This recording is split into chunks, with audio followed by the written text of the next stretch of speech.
One of the highlights of the campaign so far has been the public forum at the Rooty Hill RSL. It was a great opportunity to hear from the public, great opportunity for the public to put their questions to the respective leaders. And I'd like to see more of this. I'd like to see community forums become a regular part of election campaigns in the future. I'm very disappointed that the Prime Minister is thus far deeply resistant to running the same kind of community forum in Brisbane as she was prepared to give to the people of Western Sydney. She was prepared to do it in Western Sydney, and I think that the people of Brisbane deserve no less. Nevertheless, I do think it's important to flush her out on this subject. I asked at the start of the campaign for 3 debates. She wasn't prepared to offer 3 debates then. Since then, she's been calling for a debate. And look, the last thing I would do is not debate the economy. I've been debating the economy every day of this campaign, and I'm more than happy to debate the economy tomorrow night on the ABC for half an hour with the Prime Minister, with Chris Uhlmann in the chair. But in return for this, she can't run away from the people of Queensland, and I expect her to be in Brisbane at a community forum on Wednesday night in exactly the same format as the Rooty Hill RSL format.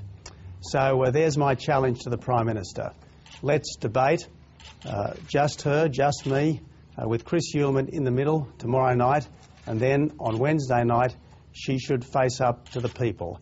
It's one thing to debate with journalists, it's another thing to debate with politicians, but in the end it's the people's questions that we have to answer, and I think it's the people's questions that should determine the outcome of this election. Just half an hour, it's not a very long debate. Well, look, I think that it'll be long enough for all of the big issues to be canvassed. It will certainly be much longer than any other televised debate between the shadows. It'll just be the two of us with Chris Uhlmann in the chair.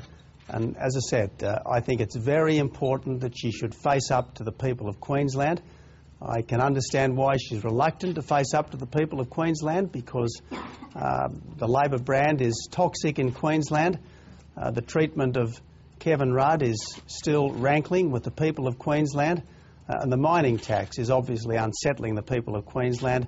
That's why it's very important that she shouldn't run away from those questions from the people of Queensland. And as I said, I am more than happy to debate the economy with the Prime Minister tomorrow night on the ABC for half an hour with Chris Uhlmann in the middle, and then let's go to Brisbane and face the questions from the people. Mr Abbott, why has it taken so long for you to agree to this? You've had 5 press conferences today. We've asked you about it yesterday. Why has it taken so long? Well, I've had a clear agenda today. My agenda has been to blitz the marginal seats of Western Sydney, and that was my agenda. And I've got to say, I think it's been a very successful blitz. I think that a lot of people know that the coalition takes the people of Western Sydney seriously. But the last thing I would want to do is not have the fullest possible debate of the economy, because I think the coalition has a very good story to tell here. And if the government's record on the economy was so great, why did the government politically execute the Prime Minister, who was presiding at the time of the global financial crisis? So let's debate the economy tomorrow night. Let's debate other things if that's what comes up as well. And then let's go to the people of Brisbane on Wednesday, exactly the same format as at the Rooty Hill RSL. If it was good enough for the people of Western Sydney, well, it should be good enough for the people of Queensland.